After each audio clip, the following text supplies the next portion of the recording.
Termina a Semana Europeia, 3 jogos das equipas portuguesas, está aí à porta mais uma jornada do campeonato, jornada 22 este fim de semana, sendo que a Semana Europeia termina com um empate do Futebol Clube Porto, empate a 1-1 frente à Roma, no Estádio do Dragão. Há agora um jogo na próxima semana, na próxima quinta-feira, jogo decisivo nesta eliminatória de acesso aos oitavos de final da Liga Europa. Vamos analisar esses temas, vamos também falar aqui desta onda de lesões. Hoje contamos com os comentários de Gabriel Alves, Augusto Inácio, Pedro Henriques e também João Castro. Eu sou o Miguel Cordeiro e começamos, claro, por essa derrota do Futebol Clube do Porto. Augusto Inácio, esta derrota, este empate, eu mantenho. Nota-se muito que tinha o Porto numa múltipla e não me correu bem, não é? Ora, vamos a isto.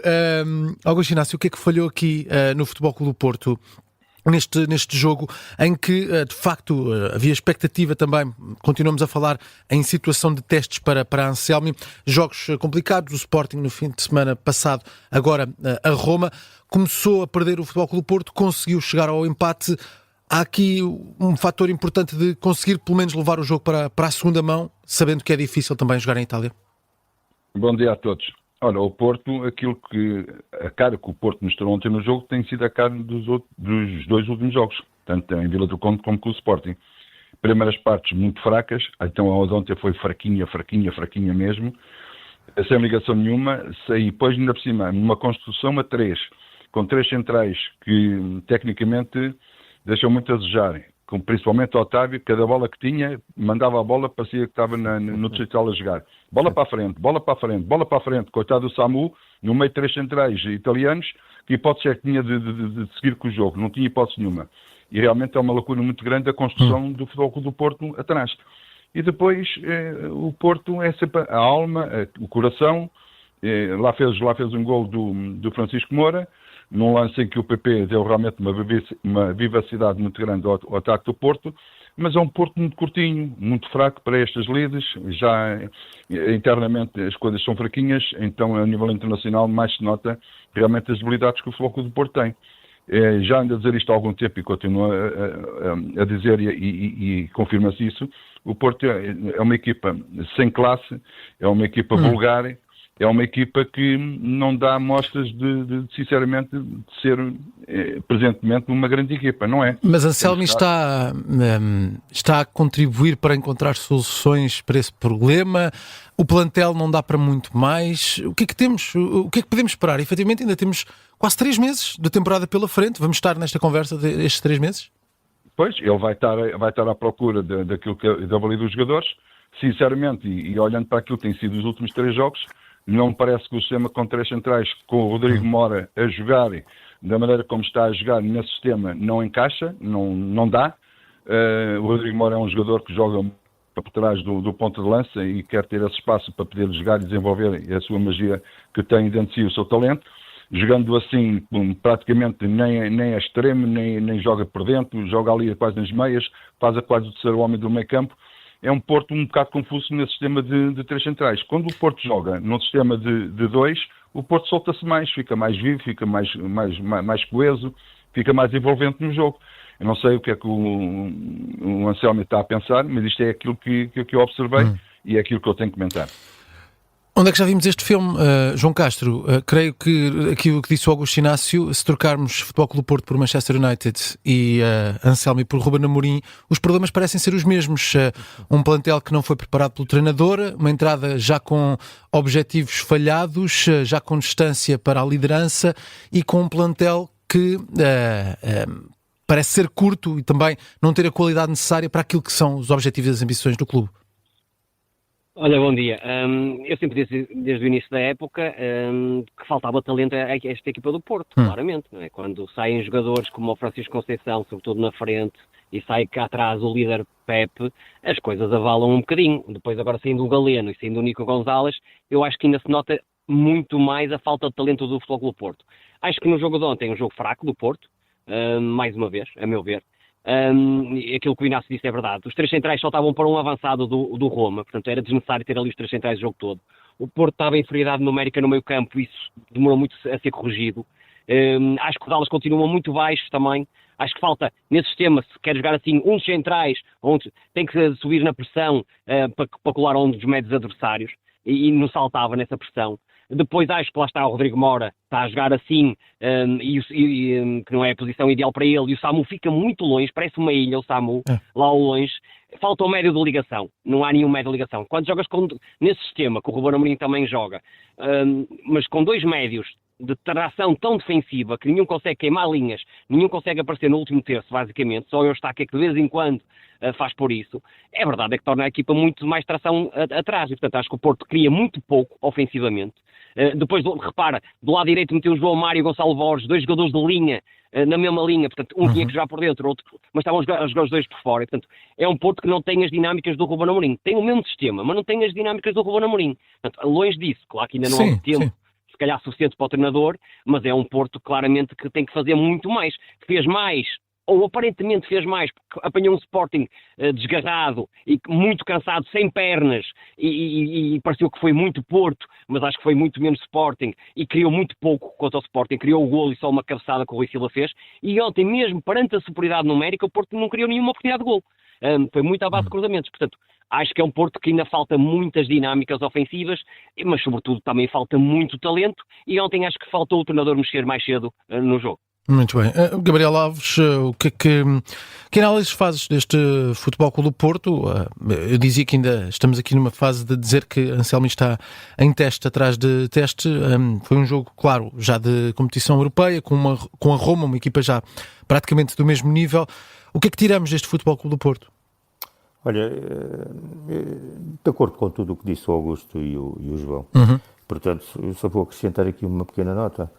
Vê lá, o golo que o Futebol Clube do Porto marca do empate tem uma assistência do guarda-redes. É o guarda-redes que faz a assistência. Porque o resto, olha, foi acre, não houve. Depois, um treinador que chega a um clube, eu penso que antes de querer pôr o seu modelo, não estou nada contra isso, mas tem que ver que os jogadores é que dispõem. Ter aqueles três centrais para este modelo, eu vou ali e já venho. Portanto, o treinador tem que se adaptar às condições que há, portanto, àquilo que tem de perfil de futebolistas. Falava bem o João, quando falava não tem as dinâmicas do Ruben Amorim quando chegou ao Sporting. Pois é, mas é que o Ruben Amorim quando chegou ao Sporting tinha jogadores para poder pôr as suas dinâmicas em atividade, independentemente da situação em que encontrou o Sporting na altura. E foi fazendo. E rende-se que na primeira fase daquilo que foi o Sporting também foi trabalhando para depois ser campeão. Portanto, eu acho que este treinador entrou com mais do que, mais isto do que. Quanto ao jogo de ontem, eu ainda queria falar aqui não, antes de ir ao Pedro Henriques, porque a equipa de Ranieri controlou o jogo, mesmo reduzida a 10 unidades, mas eu quero falar aqui numa coisa que Ranieri, e isto está a ter eco na imprensa internacional, Ranieri está zangado com o árbitro e diz que, eu cito aqui, cartões aleatórios, estava à espera que algo acontecesse para dar um penalti e adianta o árbitro que penaliza o clube visitante, os clubes visitantes é o melhor que conseguem com ele é empatar, 8 cartões e um vermelho, estou a citar, disse aos meninos, Ranieri tem 73 anos, para estarem calados.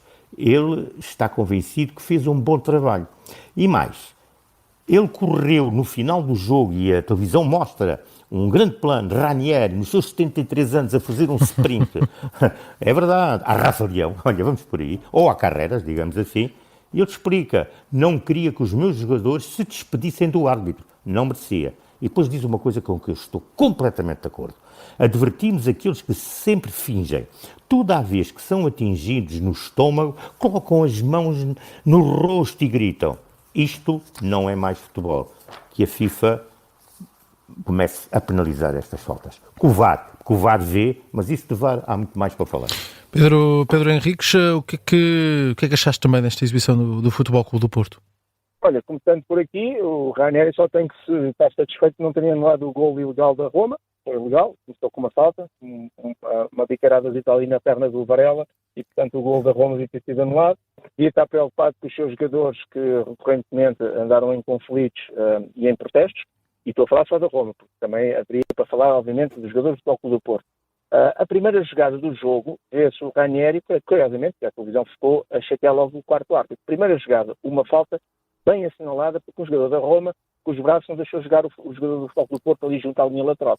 E o Ranieri já começou a falar. O que é que isto tem que mudar? É começar a agarrar nesta malda toda que está no banco e que logo no primeiro segundo começa a espingardar, tenham 73 anos, 37 ou ainda não sejam maiores, e pô-los na rua. E, portanto, o que a arbitragem vai ter que mudar é, para já, melhorar a qualidade da arbitragem, que eu também não concordo que neste momento seja a melhor, em termos de gestão do jogo, e isso aí estamos de acordo todos, de certeza, e a própria vídeo-arbitragem, o protocolo, há aqui coisas que têm que ser mudadas, porque o VAR existe, pode ajudar muito mais e melhor, até inclusive nestas simulações, nestas faltas, malta que se agarra à cara quando o toque é no peito, isso aí estamos todos de acordo.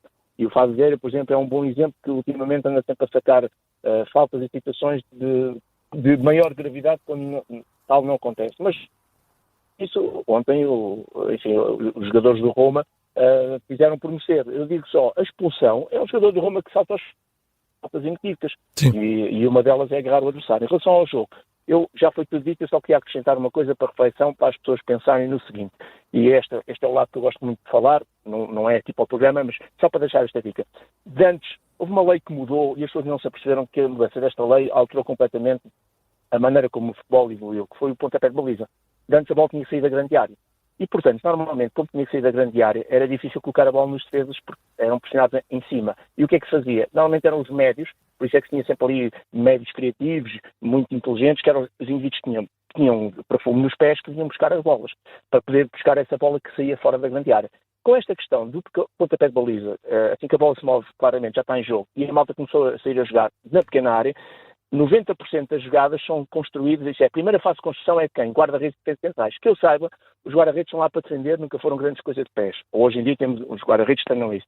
E os defesas centrais sempre foram mais maltos, altos e espadutos para destruir e provavelmente para construir. Portanto, aquilo que é os criativos, os indivíduos que realmente pensam o jogo, que metem as bolas onde querem, que normalmente é o 6, é o 8, é aquela malta que já lá mais para a frente é os 10, etc. Essa malta neste momento não está na primeira fase de construção. E isto dá de pensar, tantos erros são cometidos, nós temos visto o Turbino, temos visto tantos bicaradas lá para a frente, o Otávio ontem a despejar bolas, ou seja, estão a querer construir o jogo, a primeira fase de construção, com jogadores que não estão dotados para isso, ponto final parágrafo. Se calhar tem que se pensar. Aliás, quando foi feita esta mudança, da lei já se andava a discutir esta questão. Então, agora quem é que vai lá buscar o jogo atrás? Quem é que vai sair a construir uma vez que é um toquezinho na bola e ela está em jogo? Isto deixa um bocadinho de pensar e por isso temos tantos erros de situações da primeira fase de construção, exatamente porque eu acho que estão a colocar os jogadores errados a sair na construção e por isso temos visto a deixar o e tanta bicarada. E as leis de jogo, quando mudam, assim de forma mais drástica, normalmente têm impacto e este é um bom exemplo. Bem, temos aqui muitos temas e que certamente teremos de analisar também mais à frente, sendo que um dos temas que também vamos tendo de forma recorrente nos nossos programas é o tema das lesões. Nós temos falado disto, agora falou o Rui Borges há minutos na conferência de imprensa da antevisão ao jogo de amanhã do Sporting. O Sporting vai jogar amanhã com o Aroca em Alvalade às 8h30 da noite, o Benfica joga também amanhã com o Santa Clara e no Benfica saiu ontem a informação de que Orton está também no departamento médico, está fora de 2 semanas, Di Maria deve estar fora por 1 mês, Tomás Araújo muito provavelmente consegue ir a jogo, mas Bruno Lage dará mais informações ao longo do dia de hoje na conferência de imprensa da antevisão, esse encontro com o Santa Clara. Temos um problema com lesões, Augusto Inácio. Nós falámos muito disto no início da temporada, do excesso da carga de jogos, mas é apenas isso que justifica? Há aqui também azar à mistura? O que é que está a acontecer? Principalmente Sporting e Benfica, que estão aqui com muitas lesões nesta fase do campeonato. Olha, em primeiro lugar, dar os parabéns ao Benfica, que deu uma nota e um comunicado cá para fora a dizer as lesões que os jogadores tinham. E isso deixa de haver depois burburinho, porque as pessoas já sabem o que é que os jogadores têm. Agora, em relação às lesões, eu até admito, claro, isto tem que admitir que há muitos jogos e tem que haver lesões também pela sobrecarga de jogos. Mas para mim o que mais me preocupa não é só as lesões, que isso já é preocupante, é realmente a recuperação desses jogadores. E aqui é que as coisas não estão a correr bem. Eu não sei de quem é a culpa, não sei se é do jogador, se é do departamento médico, se é do treinador, acho que o treinador não é, porque o treinador quer os jogadores a 100%. O que é certo é que, por exemplo, no caso do Benfica, tivemos agora o Di Maria. Teve uma pequena lesão, pequena, digo eu, porque foi o próprio pedido para sair, e quando um jogador coloca a mão no sítio, ou na coxa, ou na virilha, ou uma coisa qualquer, tem um problema. Sim, mas Di Maria já sabia que tinha um problema, antes de ir a jogo. mas foi dado como apto para este Certo, jogo certo, agora que o Benfica certo. quer dizer. Por isso é que eu estou a dizer, tudo que seja muscular, principalmente muscular, esqueçam. Não há milagres. É o tempo que vai fazer curar. Não é as pressas que faz com que se cure. Depois tens recidivo e depois, em vez de estar 1 ou 2 jogos parados, vais estar um mês, Pois, perdes 4, pois. 5 ou 6 jogos. O Sporting então tem sido usar e bezer nisto. É o Morita que já é a terceira vez que recupera e cai outra vez para o departamento médico, a terceira vez, e agora já não é só 2 jogos ou 3 jogos que vai dar para recuperar, agora já vão para 5, e no futuro se calhar vai dar para mais. Temos o caso do Pedro Gonçalves, que se lesionou, foi jogar aquele jogo em Braga, no último jogo do Ruben Amorim, caiu outra vez, no comunicado do Sporting foi que era 1 mês de paragem e já vai para 3. Cada vez que quer voltar ao relvado, cai outra vez. Alguma coisa não está a correr bem. E isto faz com que as pessoas se interroguem e que digam, mas afinal, o que é que está, qual é o conceito da recuperação que os jogadores têm para voltar confiantes e que deem rendimento à equipa? É um problema que tem que ser, eu não digo discutido, mas é um problema que preocupa todos aqueles dos seus clubes que têm esses problemas. Gabriel Alves, há uma gestão de esforço que está a ser mal feita? Olha, eu pergunto aqui, deixo aqui uma nota. Durante 10, 12 anos, aqui na La Liga, aqui ao lado, em Espanha, um dos valores da La Liga foi o confronto das muitas situações, mas o principal valor, digamos mesmo, aquilo que era a cereja em cima do bolo, era o despique entre o Cristiano Ronaldo e o Lionel Messi. Sim. Portanto, foram 12 anos. Eu pergunto, quantas vezes é que eles não se defrontaram, quantas vezes é que eles estiveram ausentes por lesão? Olha, se foi para aí, em 12 anos, meia dúzia de vezes, se tanto. Porquê? Porque, de facto, têm um determinado tipo de cuidado, e não é porque não sofressem cargas, mas de que maneira? Porque a única hipótese de lhes tirar a bola era mesmo abatê-los, digamos, entre aspas, obviamente, em termos competitivos. A verdade é que os jogadores, portanto, os futebolistas, os atletas, juntar tudo isto, os seus talentos, estavam devidamente trabalhados e tratados. Portanto, eu penso que tudo tem, e olhando e vendo algumas coisas relacionadas, e nem vou agora aqui estar a explicitar, nem sou a pessoa mais competente para isso, haverá quem o seja, naturalmente, na função, o treino, a alimentação, os tempos livres, o sono, etc, etc. Eu dou aqui um exemplo exatamente contra a natura aqueles do Ronaldo e do Messi, do Dembélé, que agora está em grande forma no Paris Saint-Germain. O Dembélé no Barcelona, quando chegou, nunca se adaptou. Porquê? Porque esteve sempre lesionado. Ao ponto de isto passar muito despercebido, mas aconteceu, a própria administração do Barcelona, à época, ter ido buscar a mãe do Dembélé, para o segurar em casa e, mais do que isso, fazer-lhe a alimentação. Portanto, porque ele andava a comer coisas perfeitamente erradas, completamente erradas. Há artigos ao tempo, portanto, explícitos no El Mundo Deportivo e noutros jornais, na Marca, no AS, sobre, até como exemplo de Dembélé, que não rendia e que estava sempre lesionado. Ora bem, ele está no Paris Saint-Germain hoje, não se dá nota das suas lesões. Portanto, isto tem a ver muito com a vida do atleta.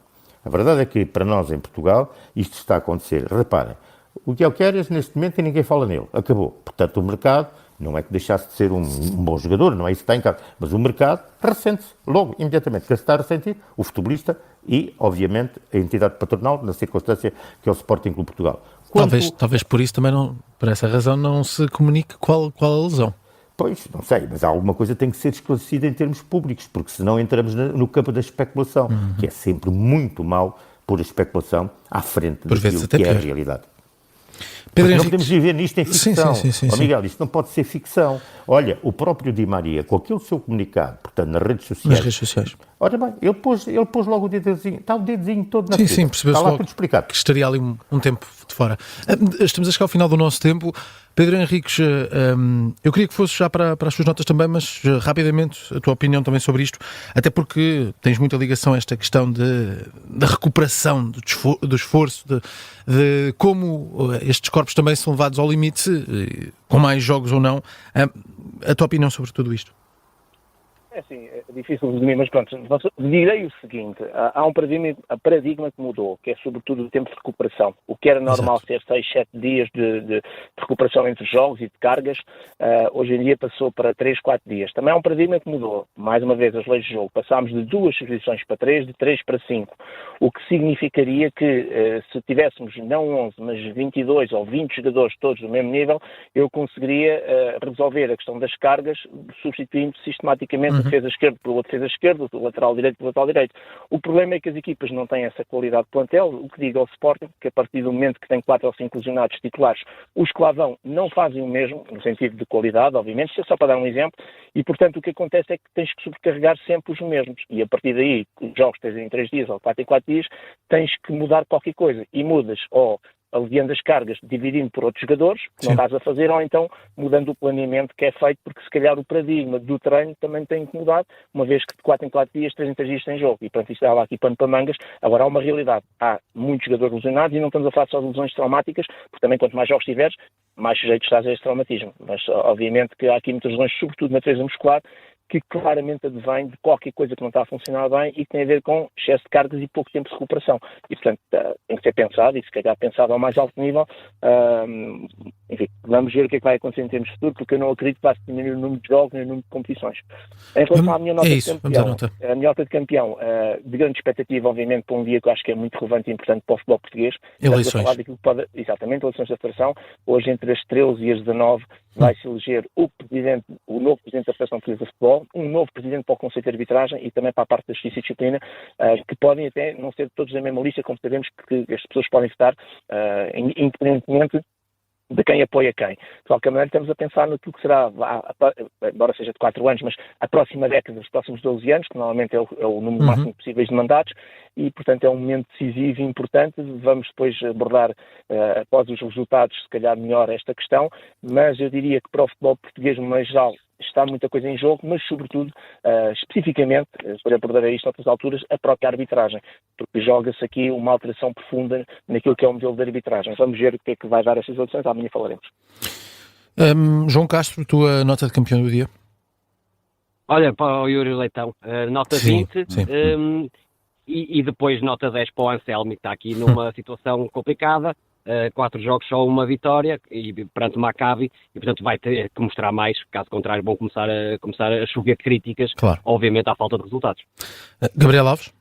Olha, dou já 20 para o Yuri Leitão e mais do que isso dou, vou dar 18 àquilo que é o desporto português, que tem sido um ano fértil em conquistas, muito além daquilo que o futebol traz e que domina, portanto não tem trazido praticamente nada.